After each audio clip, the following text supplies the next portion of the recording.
All right, we are at Old Tucson Studios. We're gonna take a walk around. We're gonna check some things out. We're gonna get some footage and get some shots and stuff. And I'll try to put some descriptions up where I can, so you guys can check some things out and you know where it's coming from. All aboard!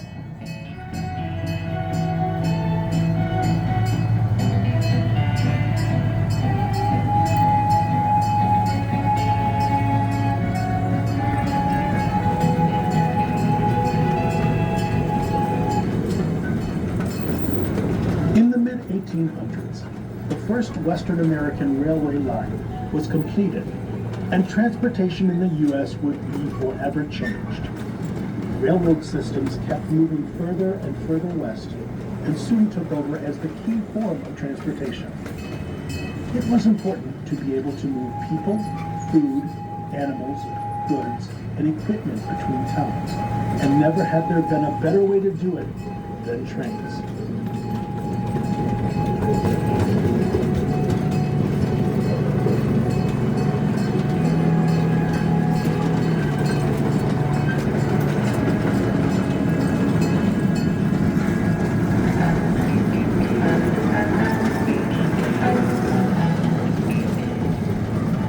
Trains of the Old West were generally less than 8 cars in length, because the locomotives of the time were only powerful enough for just that amount.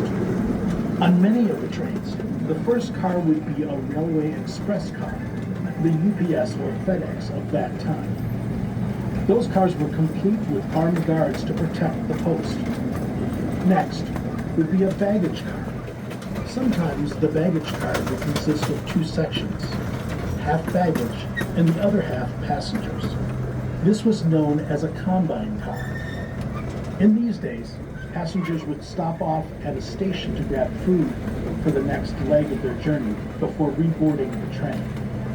Dining cars came a number of years later.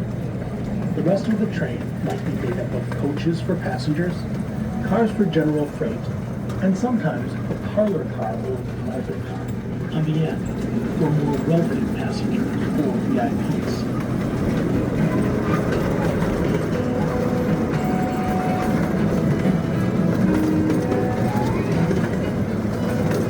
Most of the time, single-day runs. The infamous long-distance trains came much later. Trains of the Old West were uncomfortable, dirty, noisy down, dangerous, and crowded.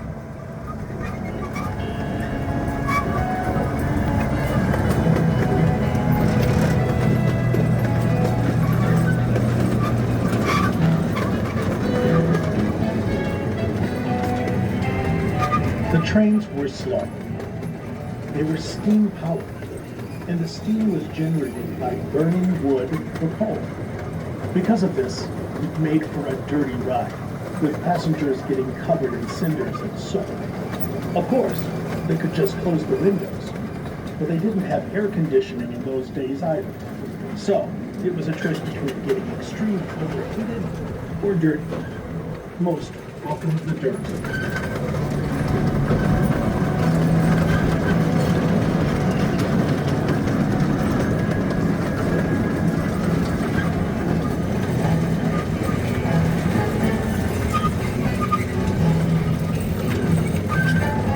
The top speeds of trains in the mid-1800s would be slow by today's standard.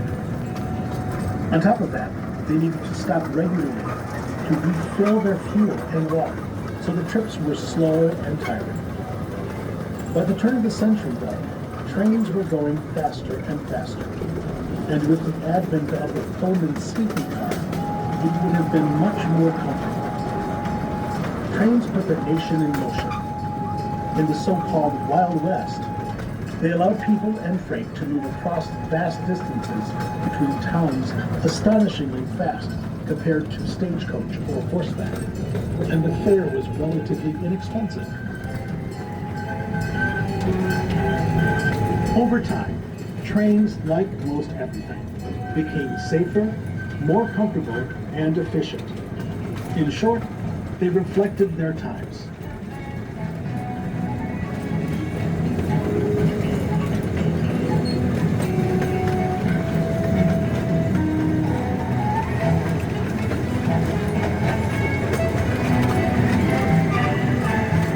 train's whistle is not just for show.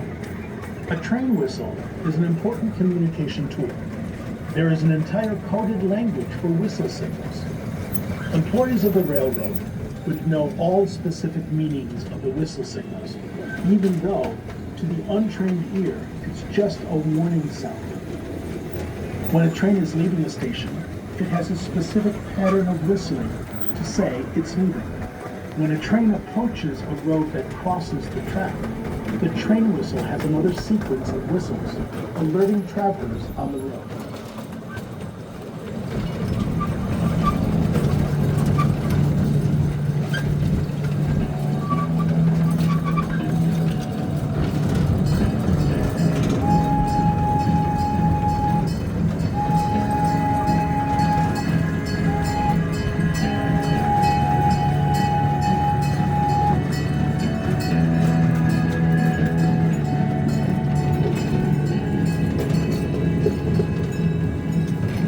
We hope you have enjoyed your ride on the Old Tucson Railway and now know a bit more about the trains of the Old West.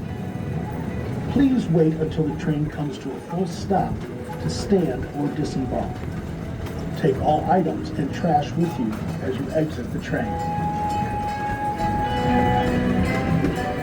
Enjoy the rest of your day here at A Western Experience Legends of the Wild West.